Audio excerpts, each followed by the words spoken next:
Majority Report with Sam Seder. The destiny of America is always safer in the hands of the people than in the conference rooms of any elite. Sam Seder. They are unanimous in their hate for me, and I welcome their hatred. We must guard against the acquisition of unwarranted influence, whether sought or unsought, by the military-industrial complex. The Majority Report with Sam Seder.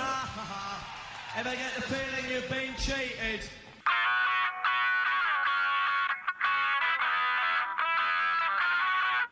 It is Wednesday, October 19th, 2022. My name is Sam Seder. This is the 5-time award-winning Majority Report. We are broadcasting live steps from the industrially ravaged Gowanus Canal in the heartland of America, downtown Brooklyn, USA. On the program today, former New York State Senator Daniel Squadron, co-founder and executive director of the States Project. On the key states that are in play and will have implications on the Moore v. Harper case.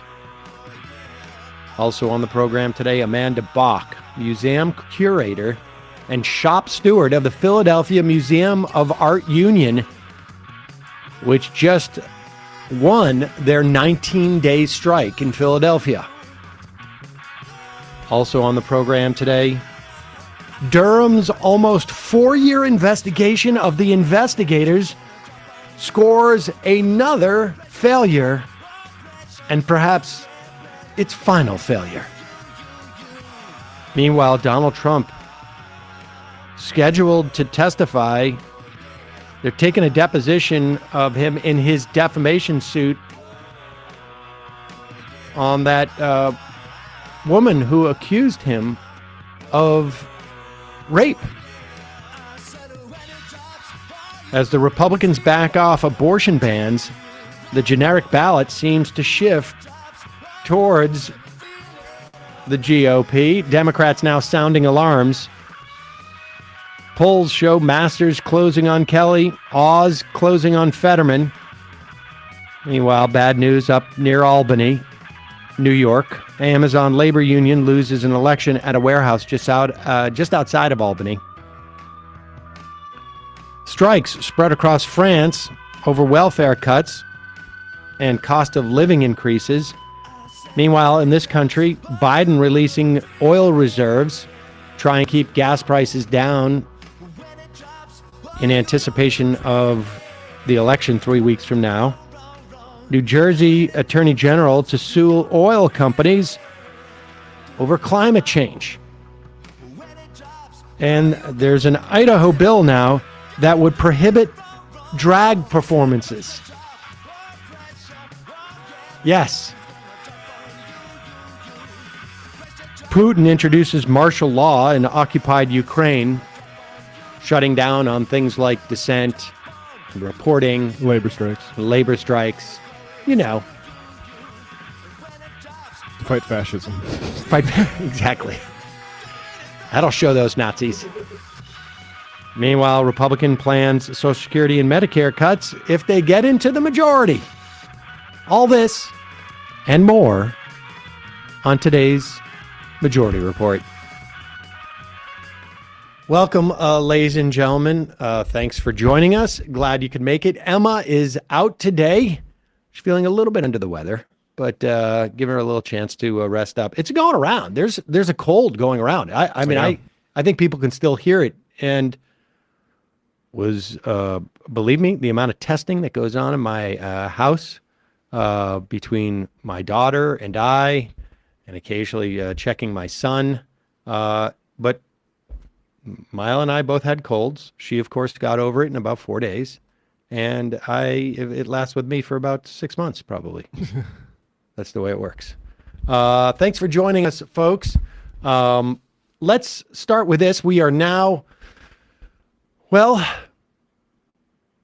some amount of time from the election. People can do their own math. It's November 8th, right, is the Tuesday of the election. We'll be doing live coverage that night. What we're going to be doing exactly, I don't know. But also, if you're in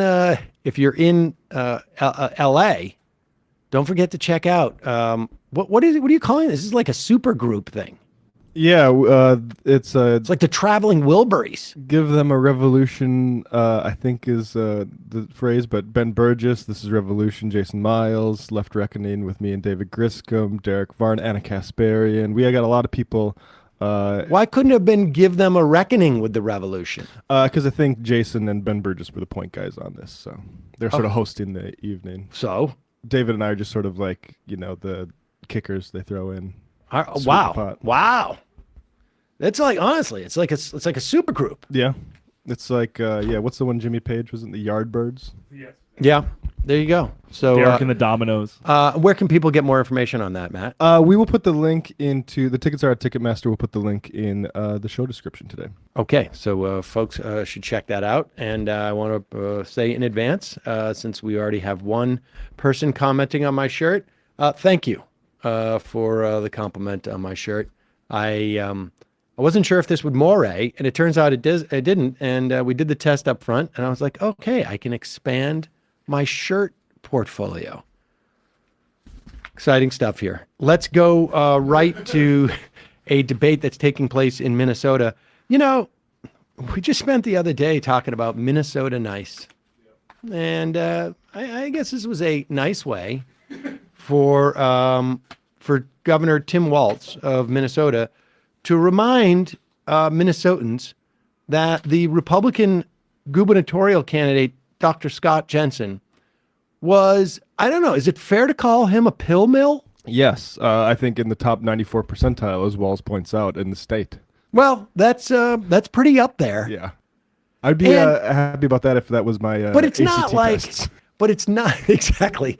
But it's not like, he was dispensing these pills because he was like being wined and dined by pharmaceutical exec. Well, let's tune into this. IC News Now. Many of our viewers have reached out about the ongoing opioid crisis affecting communities big and small. According to the Minnesota Department of Health, nearly 1,300 people in this state died last year from an overdose. That is up 20% from 2020. Now, rainbow fentanyl pills, looking like candy, have reached Minnesota. Authorities first finding the brightly colored fentanyl, which could appeal to kids in Mankato last month. As governor, what specifically would you do to address this ongoing crisis and save lives? The question going to Governor Walz first. Yeah, the opioid crisis, it continued to accelerate. We've seen this in Minnesota. It's even disproportionately hits our communities of color, especially our indigenous communities. Certainly the idea of stopping them at the border, but there's a lot of things that we can do on the front end, making sure that we're stopping that demand, making sure that we have the services available. I want to say one thing I'm really proud of in Minnesota. Minnesota was one of the states that sued the manufacturers who were making this. This opioid pandemic started, and some of you have seen the shows, you've seen the documentaries that have been done on this, that they started pushing these things for profit and ended up spreading into our communities. That's where most of this has come from. And I have to say, I want to be very clear about this. They didn't do it alone. When Scott was issuing opioid prescriptions, he issued more than 94% of his peers. He did that at the same time while accepting meals from the manufacturers and the pharmaceutical companies, wining and dining on expensive meals. And then he did an expose that was in the Minneapolis Star-Tribune that was entitled Confessions of a Prescription Drug Pusher, where Scott acknowledged that their impact on him and marketing impacted his prescribing of those.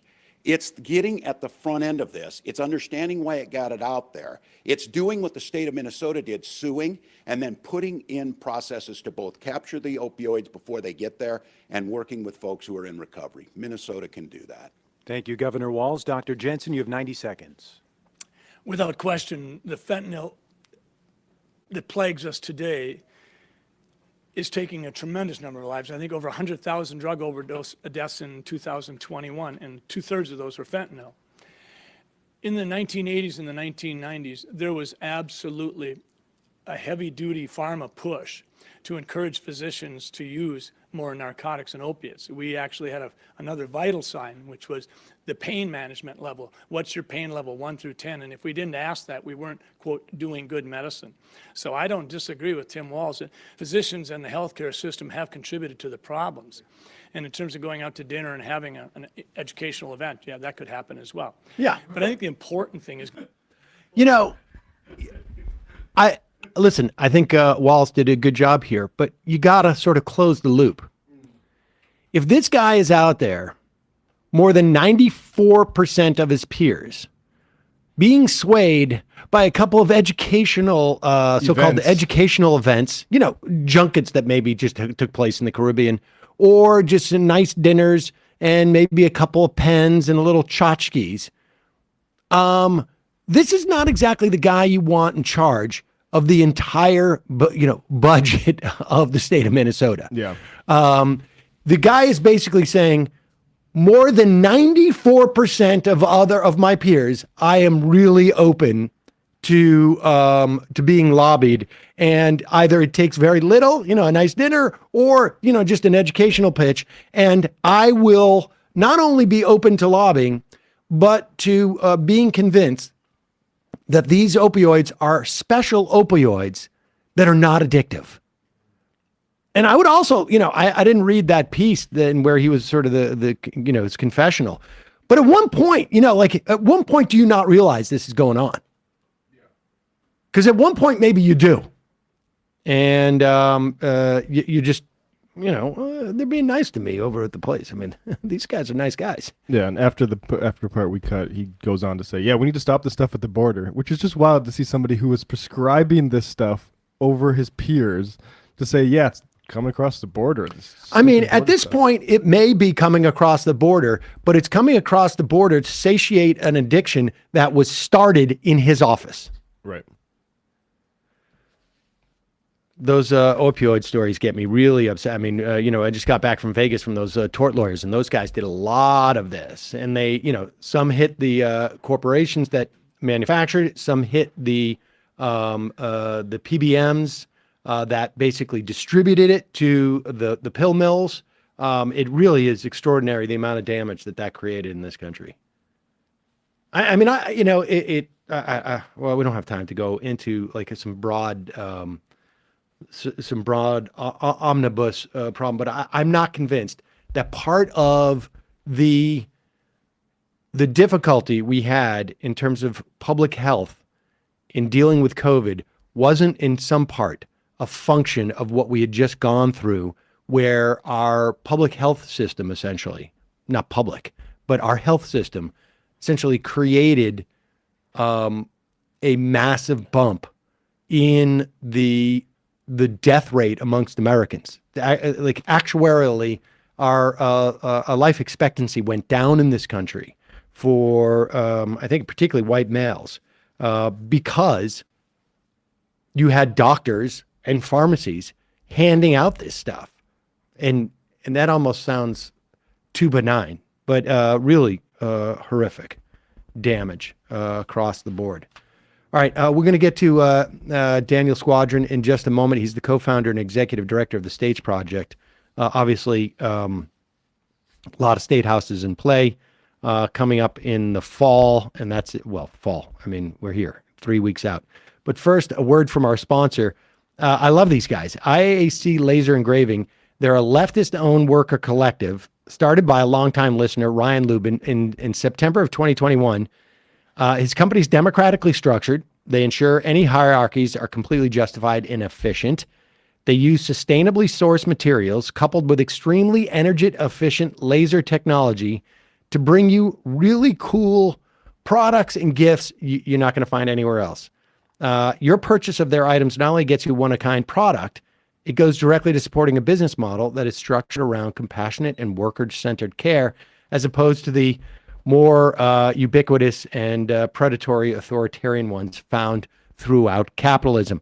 All right, so first off, check out this photo frame. Folks know that I am a little bit of a woodworking hobbyist. The stuff that these guys are able to do with their lasers is just, it blows me away. This is a photo frame, and has its own stand. They bend the, I guess that's like, I don't even think that's 1/4 inch wood, but the way that they bend it is by creating all of these ridges in it, and it bends there. You get your plastic, protects the picture. It's a beautiful photo frame. It's just one example of it, of the work they do. This has acrylic glass, like I say. It's 10 times stronger than regular glass, so it's not going to break when your kid knocks it over with his play sword. Just coincident, possibly. Stop some soup, too. Exactly. Stop some soup.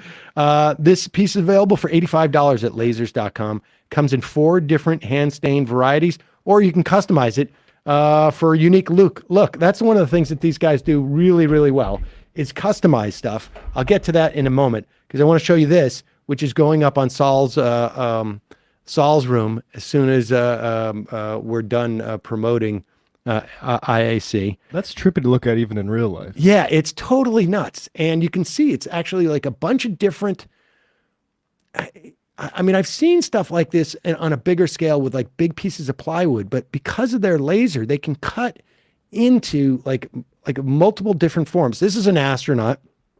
It's got 8 layers of hand-painted, hand-glued basswood and eucalyptus. Comes with a stand for support, or you can obviously, you can easily imagine hanging it on the wall. This item goes for $75. You can check it out at iaclasers.com. In addition to the astronaut piece, they have over 60 other 3D layered mandalas, animals, mythical creatures. Custom options are also available. And this is the thing that's awesome about IAC. They can customize a lot of stuff. Particularly, they have these amazing wood puzzles. We have one over there.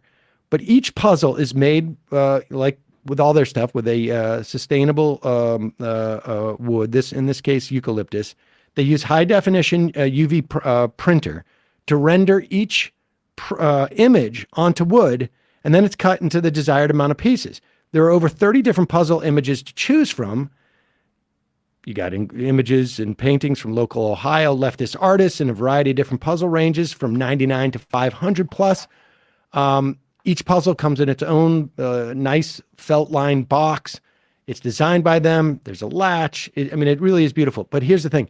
You can also get custom family or personal photos that can be made into wooden puzzles for an additional fee. So this makes a great, like, grandparent, parent, cousin, gift, maybe with a baby. I don't know. There's so many. Visit iaclasers.com.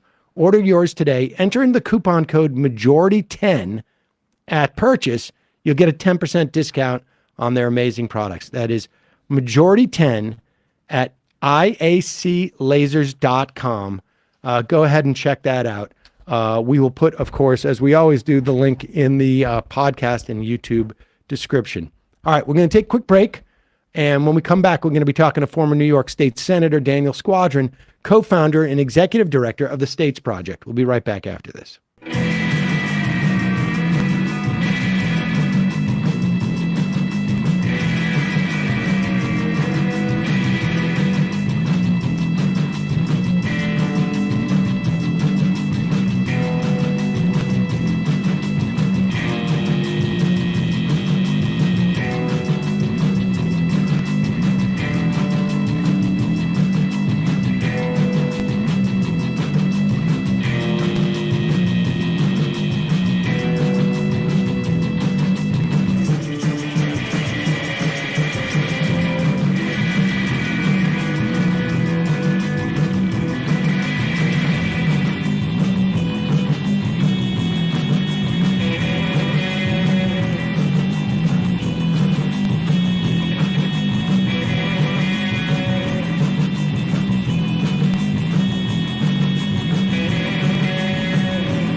We are back. Sam Seder on the Majority Report. It is a pleasure to welcome to the program former New York State Senator Daniel Squadron, co-founder and executive director of the States Project. Daniel, welcome to the program. We were just talking before we came on air that I don't know if I exactly met you, but I think I was first introduced to you when you were a state senator. It must have been late 2016, early 2017, in the basement of a yoga studio. There were many groups organizing around the city like this, both in Brooklyn and Manhattan. I attended functions where people were organizing around the idea of how can we start to impact states around the country. This is before you co-founded the States Project. And so it's good to see you again. And that was a good presentation, incidentally. Oh, thank you very much. Now all over the country. So a lot has changed since then, except for the basic argument, which is state legislatures are the source of the biggest risks and biggest positive change that the country's seen over the last decades. I also have had this theory that in 2018, where we saw record-breaking numbers of Democrats come out to vote, that a lot of, and not all of that, obviously there was a lot of other things, but that a significant portion of that turnout was a function of people working more on grassroots in state races, and sort of almost there being a reverse coattail effect on some level. Because, I mean, if you turn out, if you've got money as a state rep or a state senator and you're turning out people to the polls, you have a closer connection, obviously, because you have a smaller constituency, and you're driving turnout, it seems to me. You know what you're really driving as well is a sense, these sort of partisan caricatures definitely take hold. We're aware of that. And because you have individual relationships with the voters in your district, or you do if you're good at this and you're out campaigning, knocking on doors, doing the things we hope folks do, then what you can actually do is sort of help folks know that, like, these caricatures aren't really true. And that, I think, changes the tone and the tenor. Look, the truth is that for someone at the bottom of the ballot to change turnout in significant ways can be really difficult. But we know that the bottom of the ballot both is most likely to just kind of get caught up in that partisan caricature and has the most capacity to break out of it, because you can meet a critical mass of the voters. Interesting. Okay, so let's talk about Moore v. Harper, right? I mean, you guys generally, I imagine you pay attention to Supreme Court cases, but this one is right in your wheelhouse as you start to, in an attempt to sort of claw our way back from 2010, which was a devastating year for Democratic control of state houses and state governments. Give us a breakdown of what Moore v. Harper is. This is a case that is at the Supreme Court. I don't know that they've had oral arguments yet. December 7th. That's coming up in a month or two, and it will be decided by June of next year. But break this case down for us. So the basic idea is it has to do with a fight over the districts, the gerrymandering, the map drawing in North Carolina, in which a court said that it was vastly too partisan, had any number of other problems. And so the state lawmakers who drew the maps also drew the maps for themselves, choosing their own voters. The Republican leadership sued and said the court shouldn't have any oversight over our maps. And this is we should say this is the North Carolina State Supreme Court. North Carolina State Supreme Court said these maps are overly partisan, they're unfair. The Republican legislature went way too far here. Republican lawmakers there and leadership said, you know what, we don't think the court should have any say in map drawing because we believe in a absolutely, they didn't use these terms, but they might as well have, absolutely absurd legal theory called the independent state legislature doctrine, which in short says when it comes to federal elections, the state legislature has all the power. By the way, not the state government, but the state legislature, state courts, governors, the departments and agencies, they're out of this. It's only the legislatures. It's a wild idea. So such a wild idea that you'd hope the Supreme Court didn't take it up, but they have. No, we should say one of the things that makes it a really wild idea is that we have a U.S. Constitution that is pretty explicit as to who has, sort of like ultimate authority, I guess, over federal elections. And we should be clear, we're not talking about state elections here. We're talking about congressional districts. That's right. Congressional districts, and there's a real risk here to presidential electors as well. In fact, right, the irony here could well be that state courts, governors are kicked out of a role in federal elections, even while they maintain one in state elections. It is through the looking glass stuff. But, through the looking glass and having no chance of the Supreme Court are no longer synonymous. We know that 3 members of the court have signaled a real openness to this. A 4th member, so Gorsuch, Alito, and Thomas signaled real openness to this. Kavanaugh has danced with it as well. But don't worry, Amy Coney Barrett has said nothing about this Federalist Society-backed doctrine. So I'm sure she'll stand up to the Federalist Society and the other far right-wing judicial efforts and protect us from this absurd new constitutional right for state legislatures. Oh, wow. Now I feel like I can breathe easy, knowing that Amy Coney Barrett is there as the voice of reason. So, okay. So obviously there's not much you can do as the state's project in terms of dealing with the outcome of that case.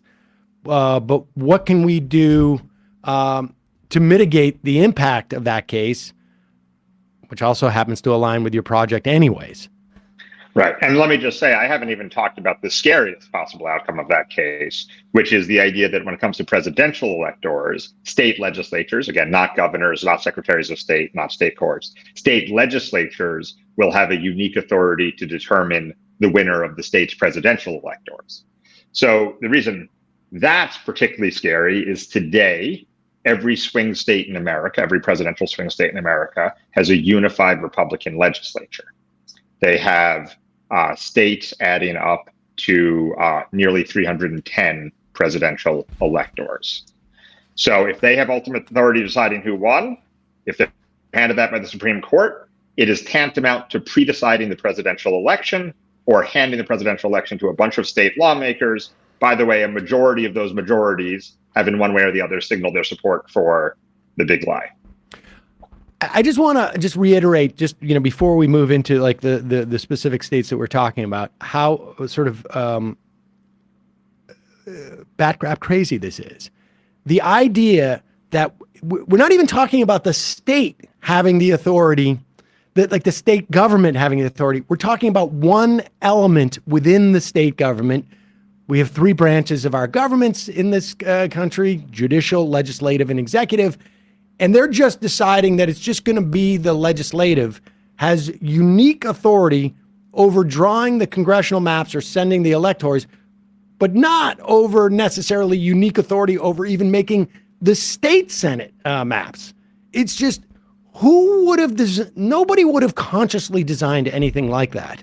And it seems like if it was just a mistake, someone would have picked up on it over the past, 200 years. Because there's been multiple cases, just even in the past decade at the Supreme Court level, that has basically already shown that this theory is bunk.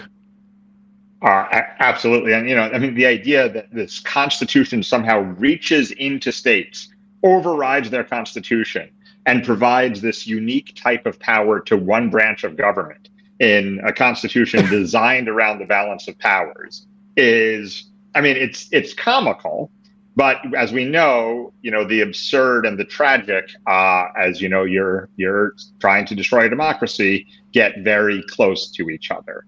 And one becomes the other here very quickly. So here's the thing that's particularly upsetting. If you just do the electoral map math, the only way to have a free and fair presidential election is to have more than 270 presidential electors that, follow the popular will in their state.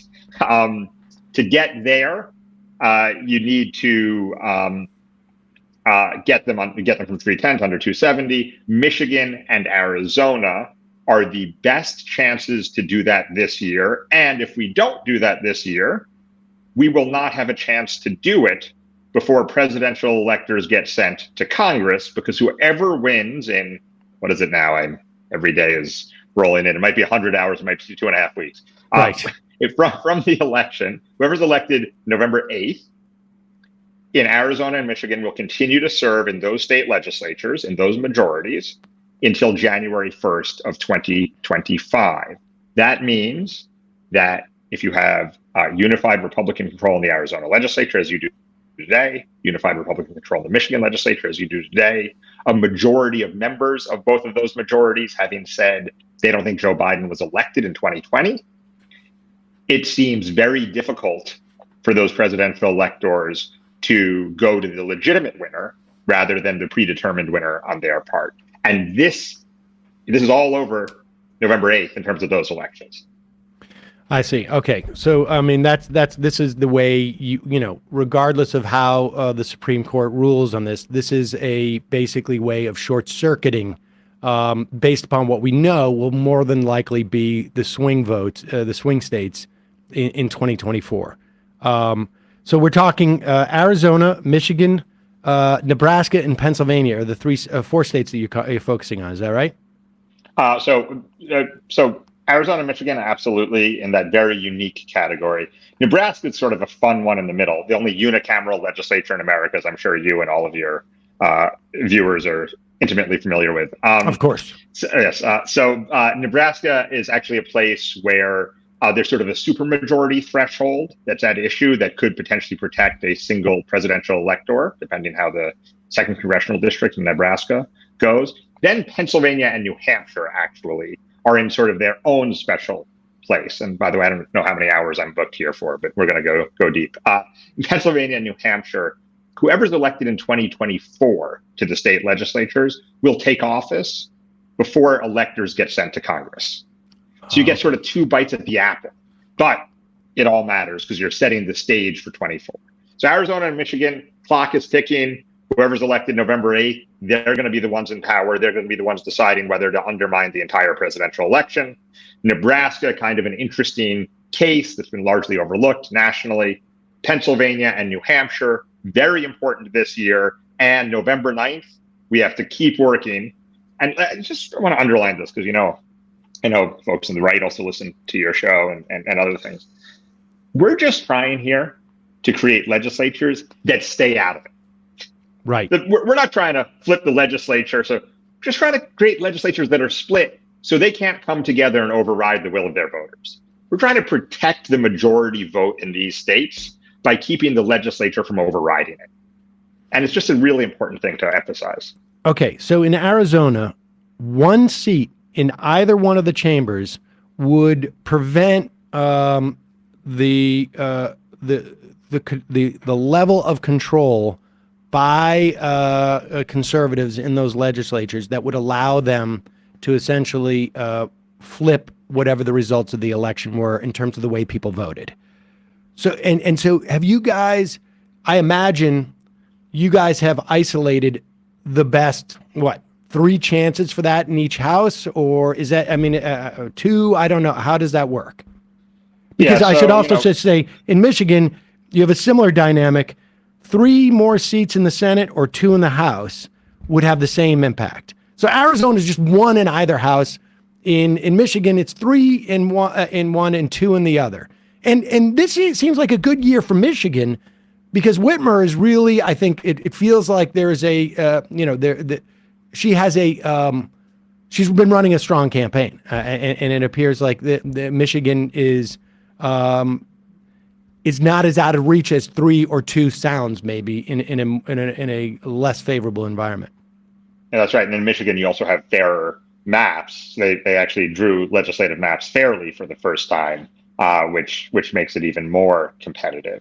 And it's 2-3 seats in the U.S. Senate or even a congressional context sounds daunting. In a state legislative context, 2-3 seats could be in total, something like 1,500 voters' decisions, right, across 3 districts that end up being the difference. And so, but it's also as you cover a whole lot, it is a political environment that is unknown. Certainly, a political environment that appears quite unlikely to be more favorable than 2020. Right. And so to outperform 2020, even with everything you say about Governor Whitmer's strength, which is really what they're seeing on the ground in these districts as well, even with fairer maps, even with more attention, is a tough road. So yeah, in Arizona, there are 3 or 4 that are the most competitive seats, especially in the Senate. Similar number in the Michigan Senate. But, an interesting thing in both of those chambers, and this certainly isn't the goal, but if we're being realistic about the environment, they say sometimes that close isn't good enough, except in, is it horseshoes and hand grenades? In the case of these chambers, it is certainly not the goal. But, it's an interesting thing. Do you know that a very small number, less than 10%, of Republican lawmakers in the Michigan legislature have suggested that Joe Biden, ready for this, is a legitimately elected president? Fewer than 10%. But what that means is how close we are in these chambers, even in a tough year, will make a real difference. Because when you're 1 seat away, you only need half as many Republicans to do the right thing, even if they're committing suicide within their party, than if they're 2 seats away. 2 seats is a third better than 3 seats. And so each seat in each of these chambers could well matter, because at some point, when you're talking about a free and fair presidential election, we need to hope that folks will move beyond party and decide which side of the democracy they're on.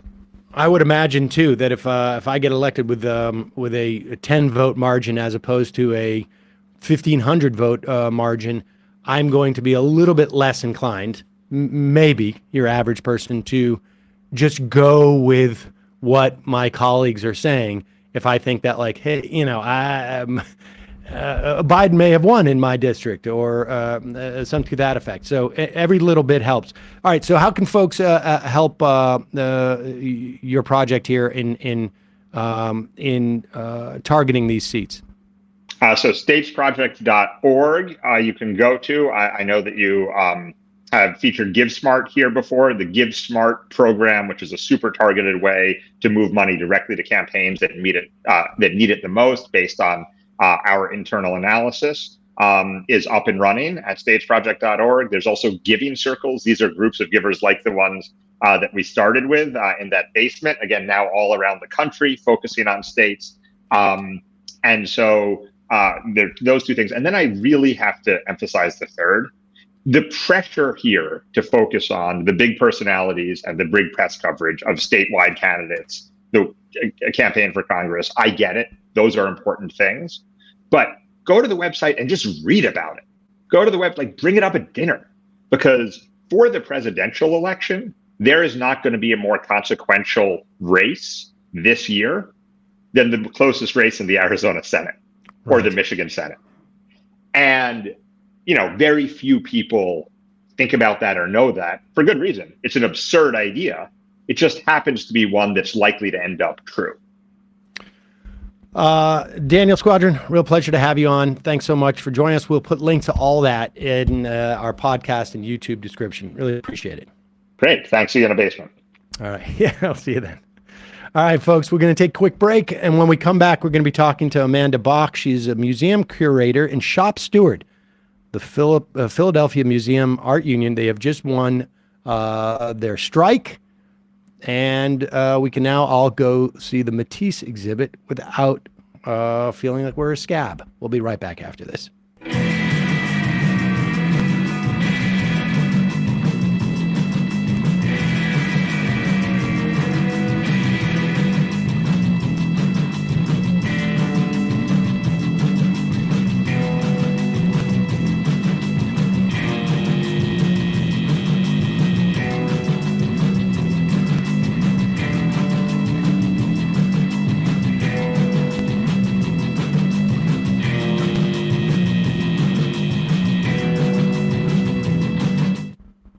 We are back. Sam Seder on the Majority Report. It is a pleasure to welcome to the program Amanda Bock. She is the museum curator and shop steward, the Philadelphia Museum of Art Union. Amanda, welcome to the program, and I guess I should say congratulations.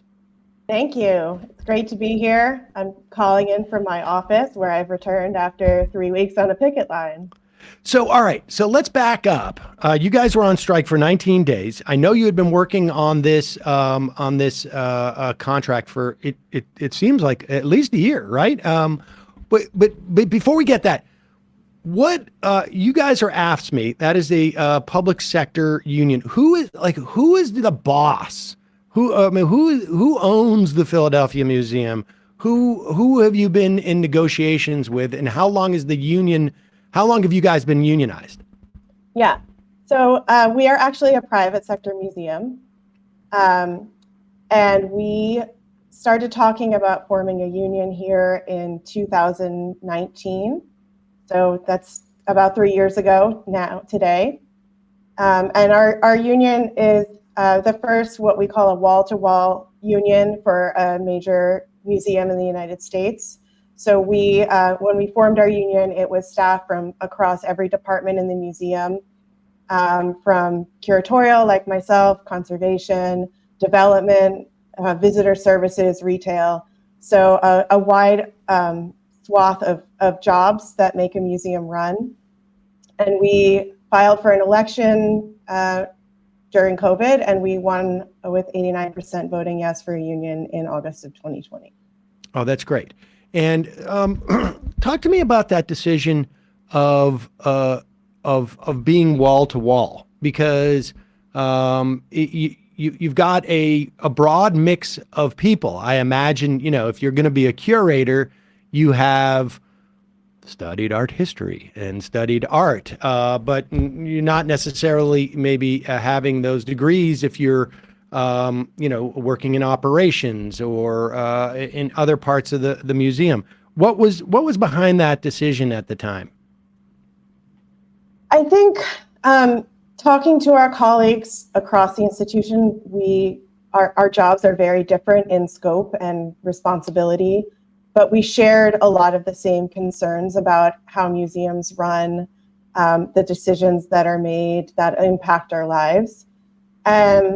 A big one on the list, unsurprisingly, is salary. So we started talking across museums. There was a spreadsheet that started circulating in 2019 where people would anonymously report what their salaries were and benefits at multiple cultural institutions across the country.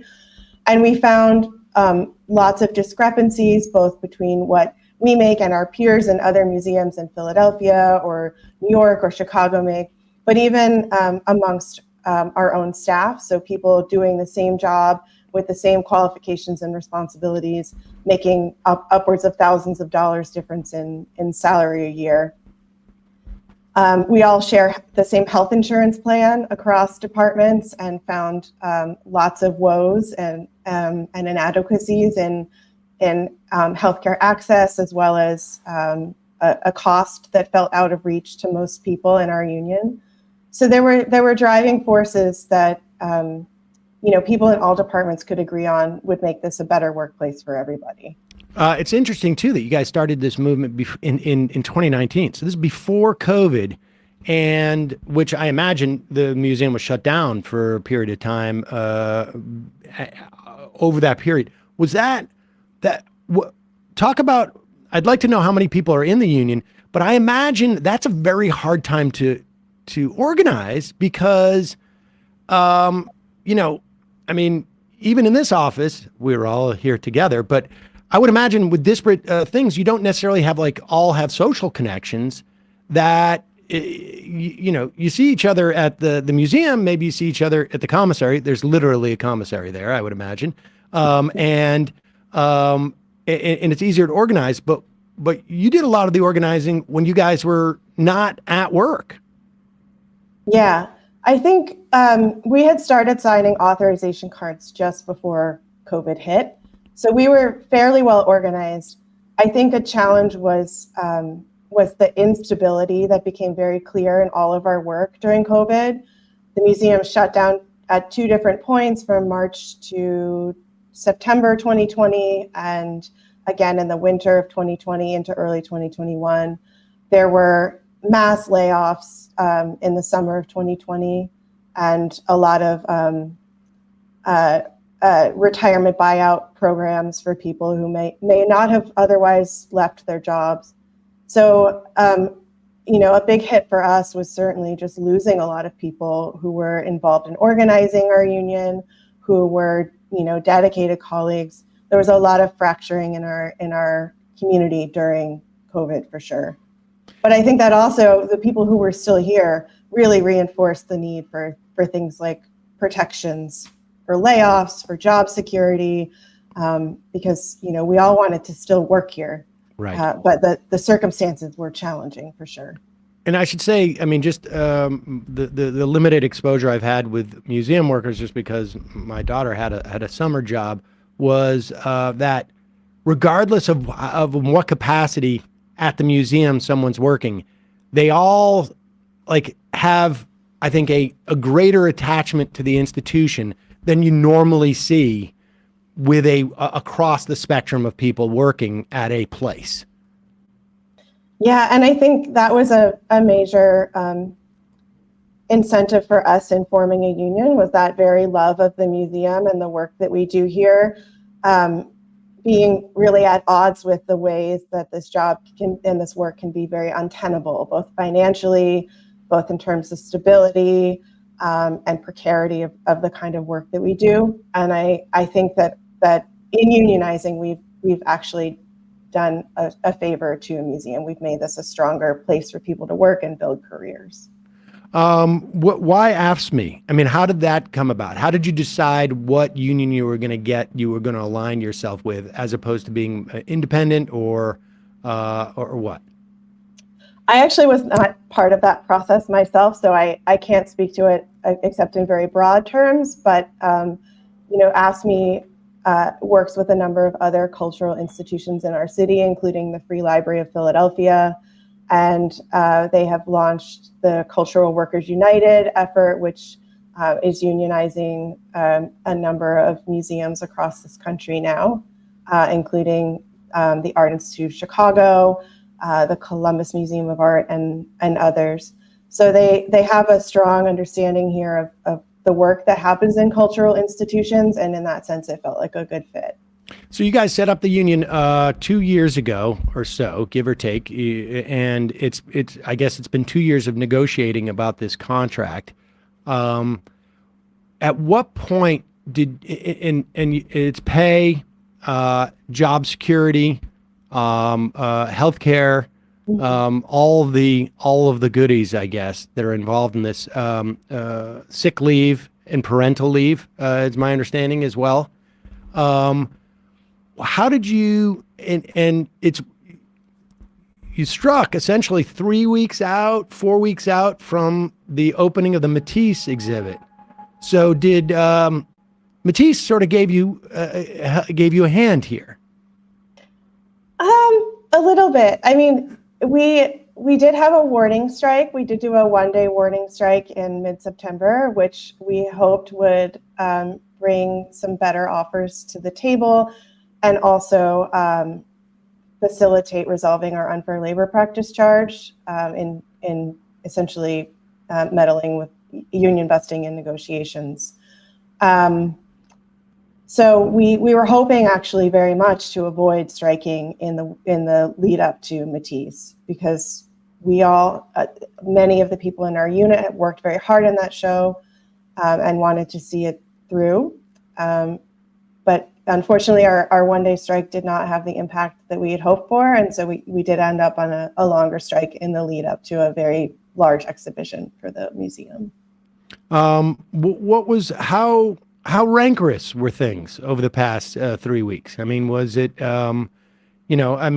this can go a lot of different ways. And I'm curious, I think we all have a perception of museum administration to be genteel but how rancorous did this get? I will say from the start that for almost everybody involved, this was their first strike action, both within our staff. Many of my colleagues have worked in the arts, and the arts are not known for being a unionized environment. So for many of us, this was new to us, and it was also very new to the administration of this institution. And so there was a lot of figuring things out on the ground that happened on both sides, I would say. I'm sure the museum's social media campaign it might have crossed someone's path. It certainly seemed to have gotten a lot of attention on Twitter, which involved reminding people that the museum was open and staffing the museum with management and non-labor staff to kind of keep things hobbling along while we were outside. And that I think did not sit very well, not only with us, but with Philadelphia and museum audiences more broadly. I read that they used, and this is my words, I mean, I don't have to work there, so I can say stuff like this, scabs to hang the Matisse exhibit. I mean, and I imagine this Matisse, you know, these are owned by other museums and maybe by some private collectors. I'd be a little nervous, frankly, if some Johnny-come-lately is hanging up my picture, my painting that's worth, I don't know. I mean, I'd be nervous if it was worth $2,500, but I imagine that some of these Matisse are a little more valuable. Just a little bit. Just a little bit, right? I mean, was there, how did that go? I mean, I would be nervous if you're bringing in people who are sort of like, well, I did it once in college. I hung a picture, that I'd be a little concerned about that. So I can only speak to this from the perspective of someone who was outside, because I was not privy to these conversations. During the strike, we were all cut off from our email and access to museum servers and databases. So we were truly in the dark about what was happening inside. I will say from the union side, there was, our installers are incredibly skilled and experienced, and most of them have been with the museum for between 5 and 20 years. It was unfortunate to see a scenario, and that I think was avoidable, where they were outside and other people were inside doing their jobs. Yeah, I think that I would imagine they were freaking out just from the perspective of being, people who obviously have an emotional connection to this artwork.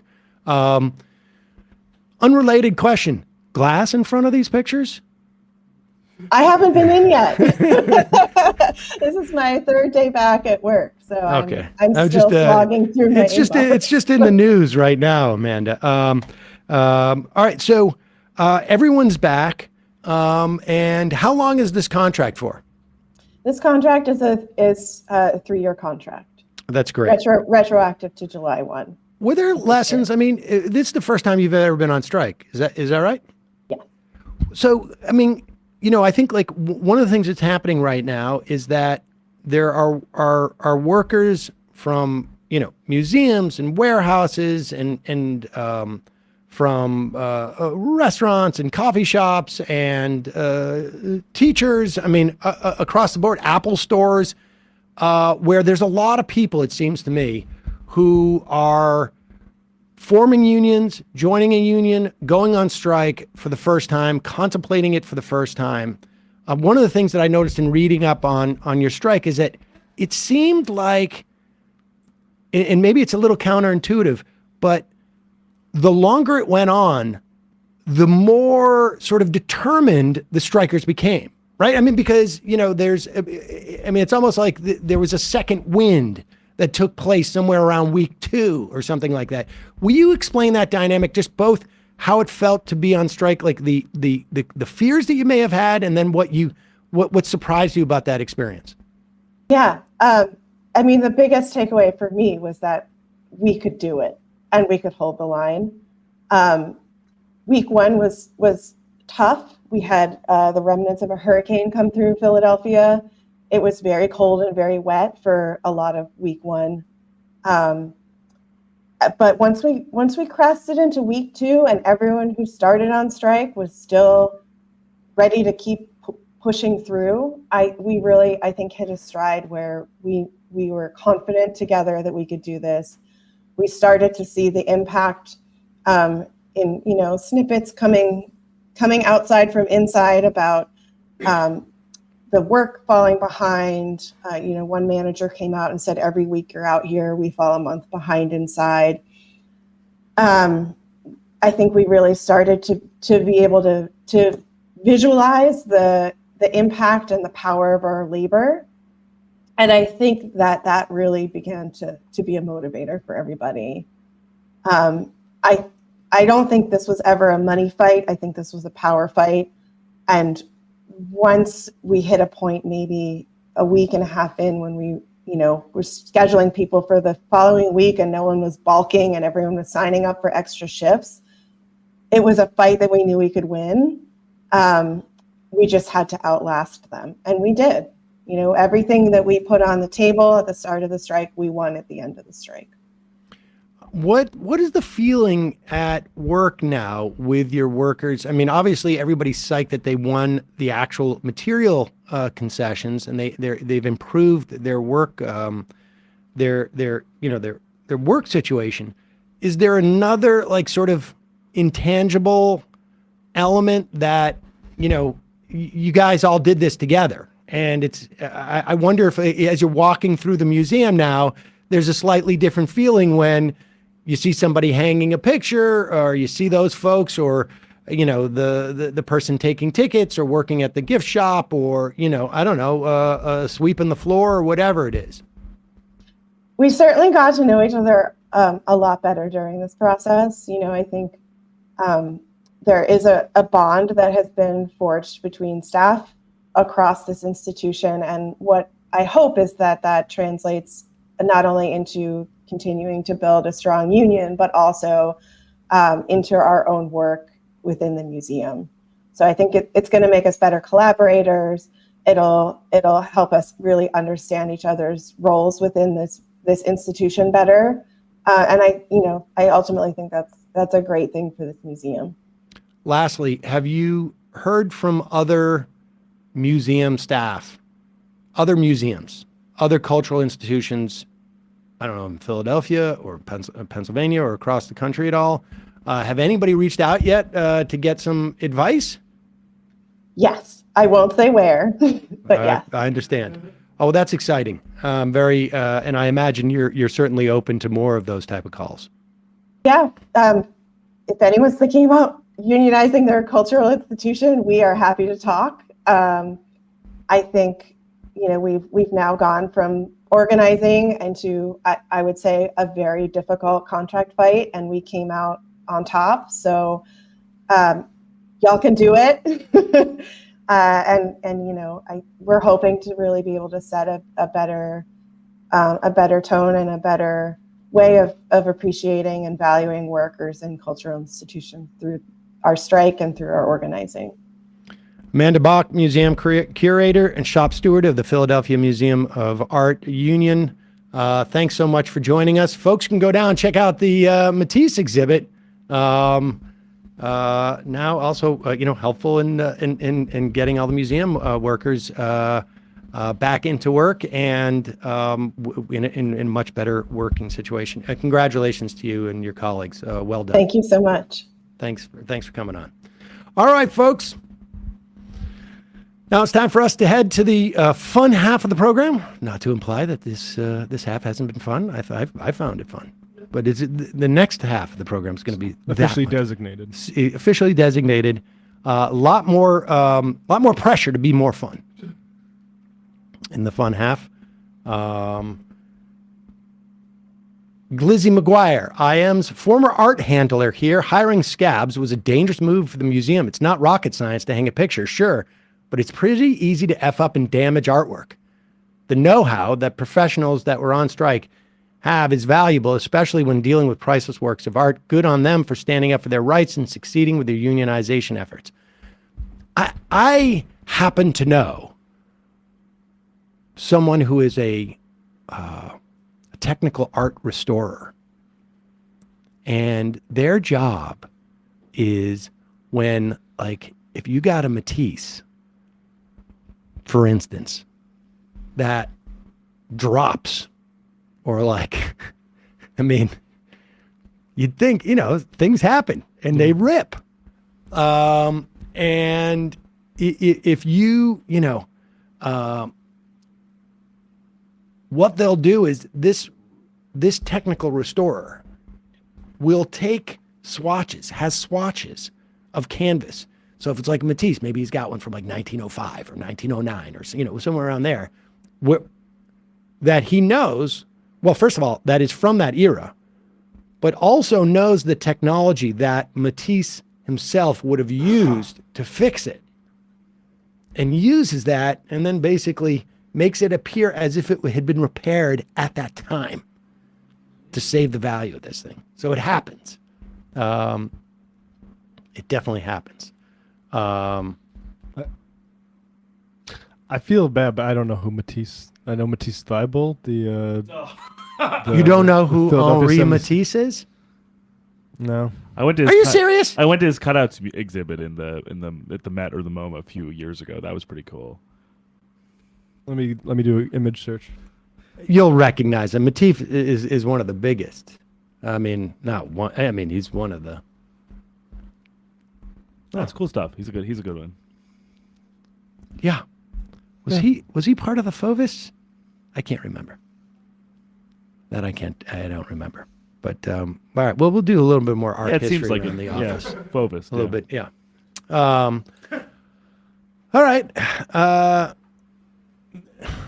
Bingo Dango has a good point too. Those Matisse paintings were surely in much more danger than the Van Gogh sunflower painting over that protest. Where's the outrage from all these newly minted art lovers? That's a good point. Very good point. Very good point.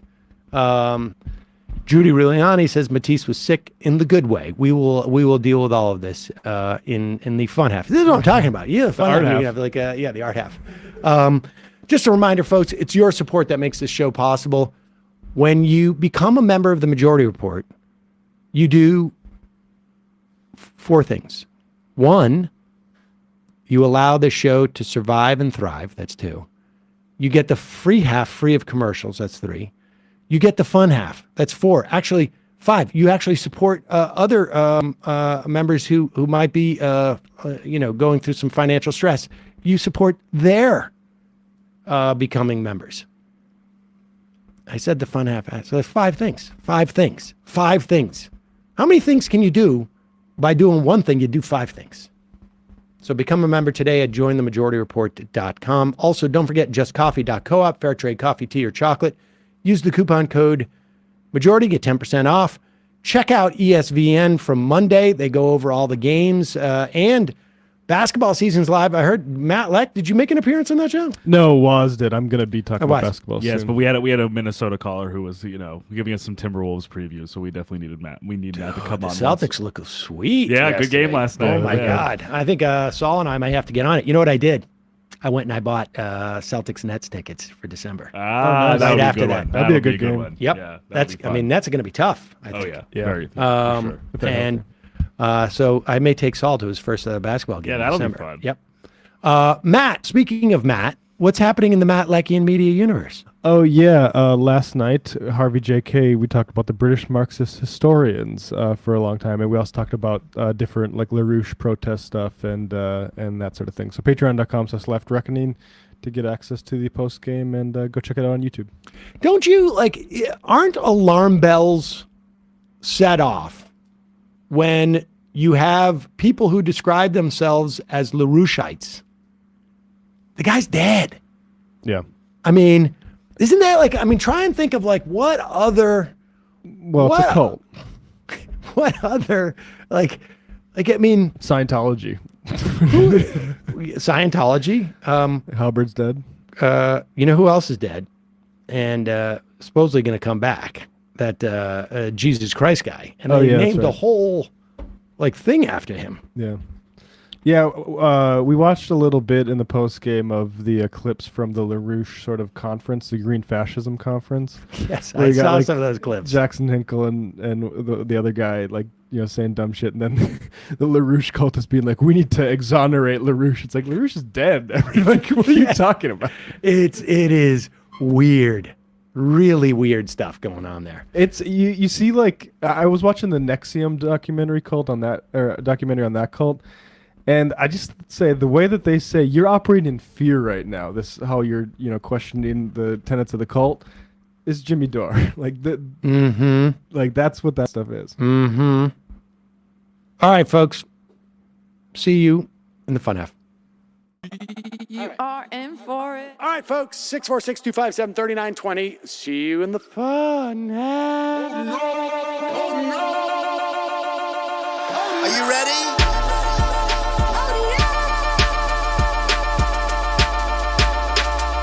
Who sent us this? Anarchy. Alpha males are back.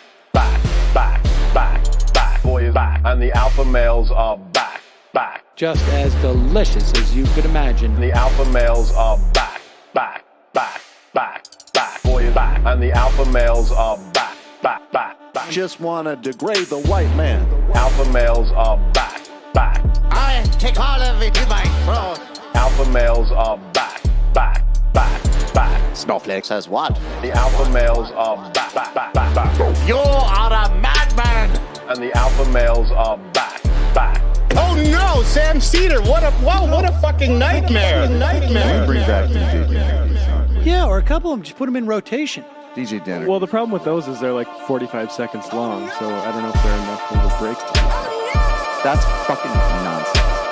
You see white people doing drugs, they look worse than normal white people, and all white people look disgusting. And the alpha males, psych, fuck 'em. Snowflake says what? What?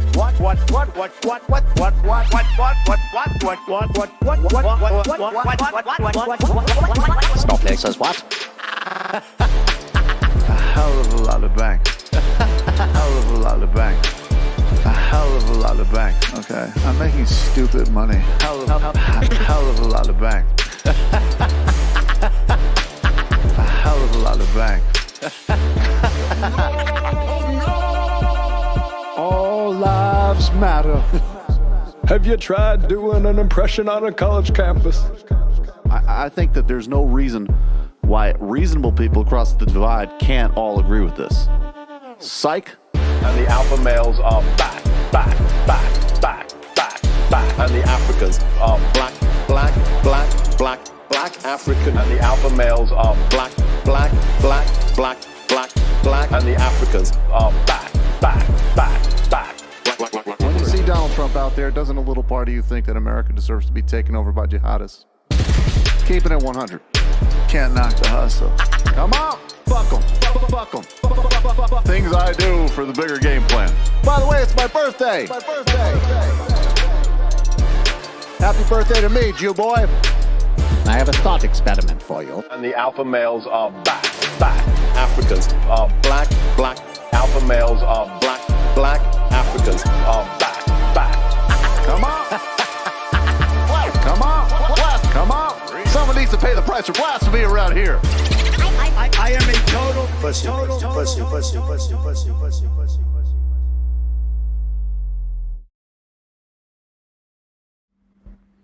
I just want to reiterate that Matisse basically was the premier fauvist.